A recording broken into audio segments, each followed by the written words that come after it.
Salut, c'est Stéphane et aujourd'hui j'aimerais parler de la vitamine C. Alors mon discours et mon article que vous pouvez retrouver dans la description sont beaucoup axés sur les travaux de Thomas Levy. Thomas Levy qui est un cardiologue américain qui s'est vraiment spécialisé dans la vitamine C et qui a notamment écrit des ouvrages centrés sur la vitamine C. Et j'ai également regardé plusieurs vidéos de Michel Dumestre, qui est un éditeur français et qui a repris énormément les textes de Thomas Lévy. Donc voyons un peu ce qu'ils ont à nous dire sur la vitamine C. En commençant par la spécialité de l'homme en concernant la vitamine C, qui est une mutation génétique. C'est-à-dire qu'au cours de l'histoire, euh, tous les animaux, à un moment donné, pouvaient métaboliser la vitamine C. Et certaines espèces, dont l'homme, ont muté génétiquement et ont perdu cette faculté qui était toute simple, qui était de pouvoir transformer du glucose, donc du sucre, en vitamine C. Donc le rêve pour nous, parce qu'on est souvent déficient en vitamine C, et en fait il suffirait de sucre pour pouvoir dans le foie transformer ce sucre en vitamine C.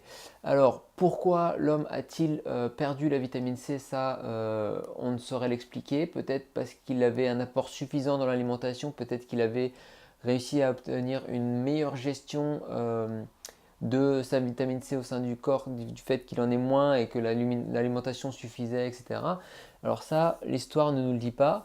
Mais voilà, l'homme est une des rares espèces qui ne métabolise plus la vitamine C. Alors on a également certains singes, une chauve-souris frugivore, on a la truite et le saumon, et on a le petit cochon d'Inde. Voilà, il y a quelques espèces comme ça qui, comme nous, ne métabolisent plus la vitamine C. Alors qu'est-ce que ça veut dire?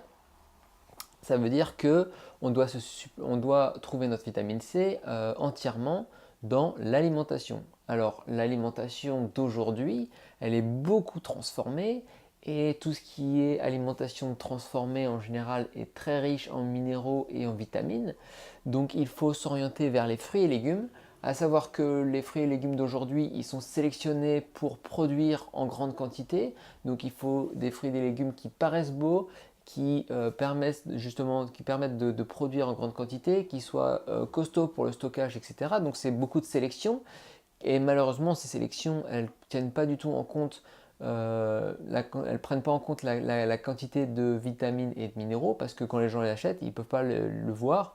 Et donc c'est pas un argument de vente, et c'est malheureusement voilà, c'est malheureusement des légumes et des fruits appauvris en minéraux et en vitamine C que nous achetons aujourd'hui.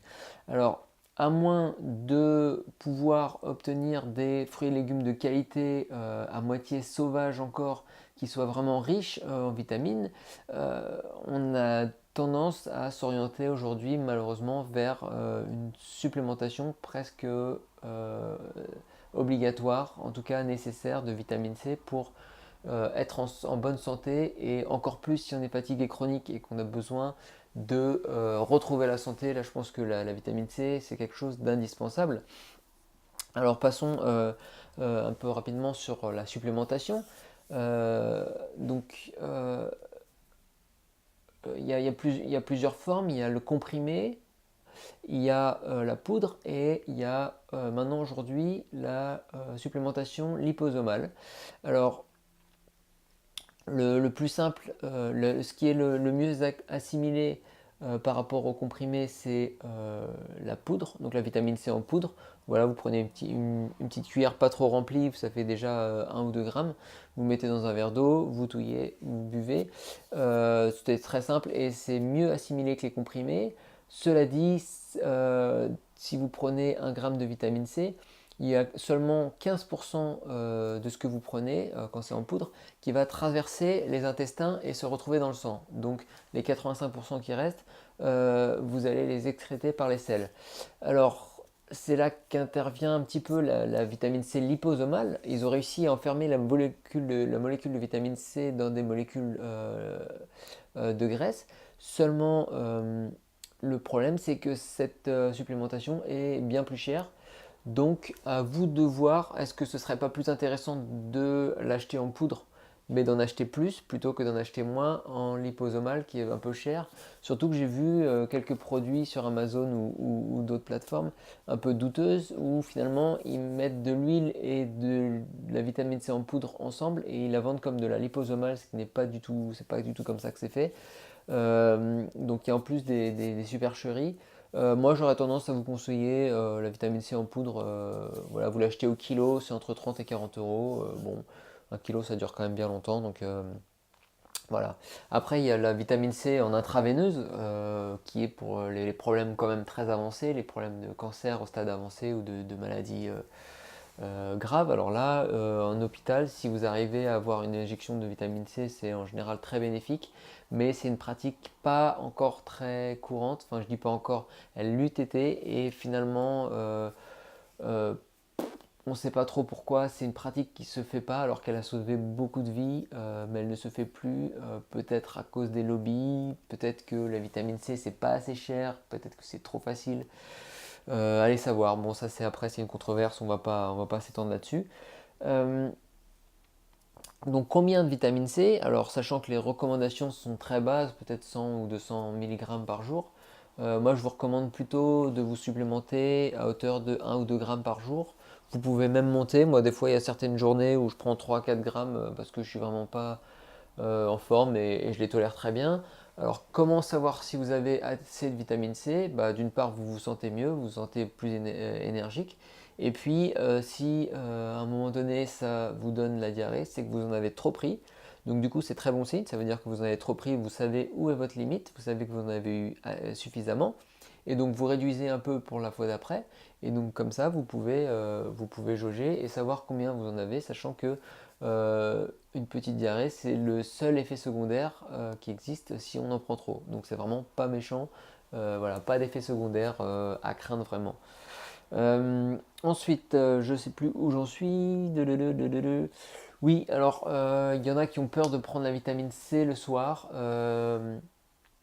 Donc, d'après Michel Dumestre, ça pourrait être le fait que, en effet, la vitamine C active un peu les glandes surrénales qui, euh, qui provoqueraient indirectement la production de dopamine et qui vous ferait vous sentir mieux le soir, etc., un peu énergisé, donc vous avez du mal à vous endormir.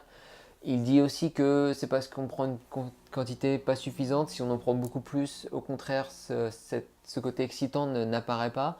Et ce qui se passe à la place, c'est plutôt que le cerveau va se mettre à générer des ondes alpha qui sont plutôt apaisantes. Et la vitamine C va même la nuit faire un nettoyage cellulaire. Donc il recommanderait de prendre des grandes quantités de vitamine C avant de s'endormir. Liposomal si possible, après moi je prends plutôt en poudre. Euh, donc voilà, à vous de voir. Après moi c'est vrai que même avec... Enfin c'est un peu aléatoire, des fois ça m'excite, des fois que ça m'excite pas le soir. C'est un peu... Je saurais pas dire, c'est un peu à vous de voir comment vous le tenez. Euh, ensuite, alors avant de passer au stress, un petit point sur l'alimentation, mais j'ai un autre article qui en parle, donc je vais faire rapide.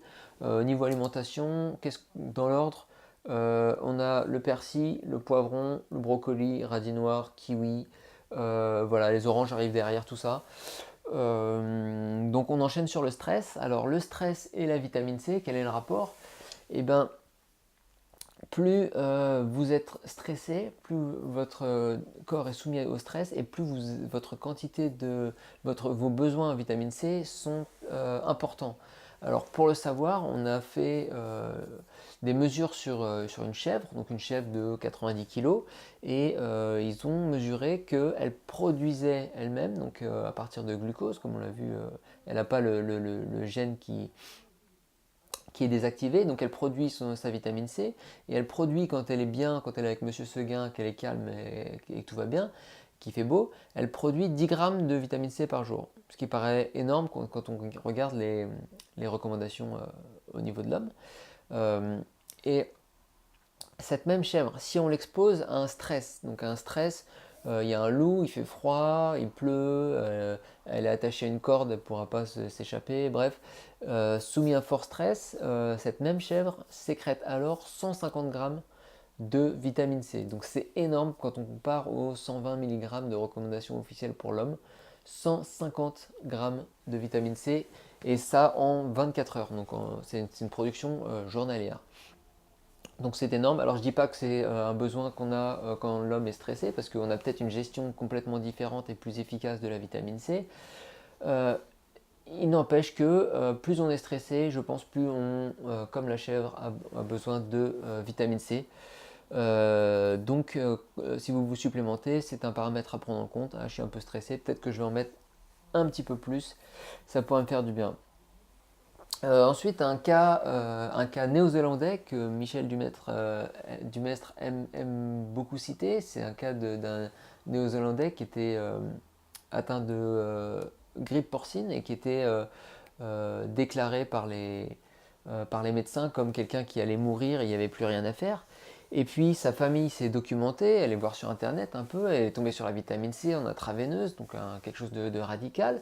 Elle a supplié les médecins d'essayer, les médecins ont dit oui, et paf, tout à coup il s'est remis de sa maladie, il allait beaucoup mieux, et puis un peu plus tard il a rechuté parce qu'ils ont arrêté les perfusions, donc ils ont remis, et du coup il est re-allé mieux. Donc il y avait vraiment un lien entre ces perfusions de vitamine C et sa rémission. Euh, donc voilà, c'est un cas parmi beaucoup d'autres, mais qui a été médiatisé et on a une controverse derrière parce que tout le monde, après un événement pareil, voulait de la vitamine C et le gouvernement a fermé les vannes en disant non, non, mais c'est un coup de chance, on ne sait pas ce qui s'est passé, voilà, c'est une rémission qui a eu de la chance. Nous, on refuse de donner à tout le monde de la vitamine C. Donc voilà, fin de l'histoire un peu triste, on ne sait pas pourquoi, il y a un lobby qui interdit la vitamine C. Donc voilà, je ne vais pas m'étendre là-dessus, mais c'est dommage. Donc la vitamine C intraveineuse, c'est un peu difficile à obtenir. Alors, quels sont les bénéfices de la vitamine C? Alors, il faut savoir que c'est un antioxydant, donc c'est vraiment son principal pouvoir, donc elle donne des électrons, et c'est un antioxydant qui va intervenir et donner ces électrons dans la grande majorité des réactions du corps. Donc elle intervient partout, partout. C'est indispensable. Elle intervient au niveau du collagène. Donc le collagène, c'est la peau, les dents, les os. Euh, Elle va intervenir comme antipoison.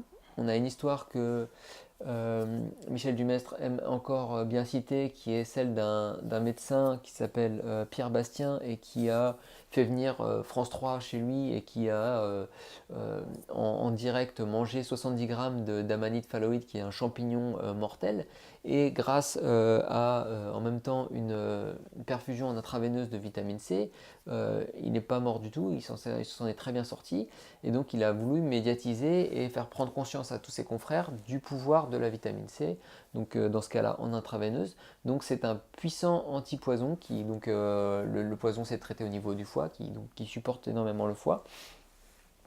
Ensuite, beaucoup de soutien au niveau cardiovasculaire. Donc ça assouplit un peu les artères, ça aide à protéger la surface de l'intérieur des vaisseaux sanguins. Euh, voilà, ça prévient également les accidents vasculaires cérébraux. C'est très utile au niveau des cancers également, à savoir que là, c'est presque un miracle. La vitamine C se comporte différemment à l'intérieur des cellules saines et à l'intérieur des cellules cancéreuses. Si on prend une cellule cancéreuse, elle a une constitution qui est d'avoir beaucoup de fer et peu de catalase, parmi d'autres. Et une cellule saine, à l'inverse, elle a très peu de fer et beaucoup de catalase. Et la vitamine C, elle se rend compte que cet environnement est différent.